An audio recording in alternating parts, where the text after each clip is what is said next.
സുഹൃത്തെ, നിന്റെ മുഖത്തൊന്നും തെളിച്ചയുമില്ലല്ലോ. എന്താ പറ്റിയത്? എന്നോട് പറ, വല്ല പരിഹാരം ഉണ്ടാകുമെന്ന് നോക്കാം. പരിഹാരമില്ലാത്ത പ്രശ്നമാ. SSLC പാസ്സായ ഉപ്പയുടെ വക ഒരു ഓഫർ ഉണ്ടായിരുന്നു. എന്നിട്ട് കിട്ടിയില്ലേ?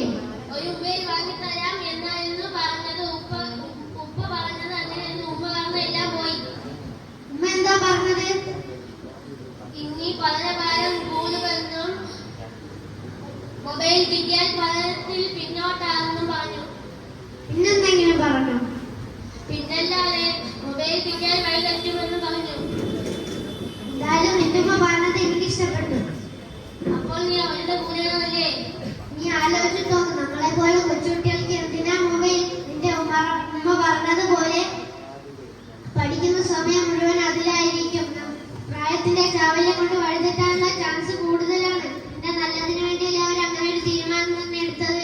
എനിക്ക് അവരെ മനസ്സിലാക്കാൻ പറ്റിയില്ല. ഇപ്പോഴെങ്കിലും പറ്റിയല്ലോ, അത് മതി. എന്നാൽ നമുക്ക് പിന്നെ കാണാം. അസ്സലാമു അലൈക്കും. വാലൈക്കും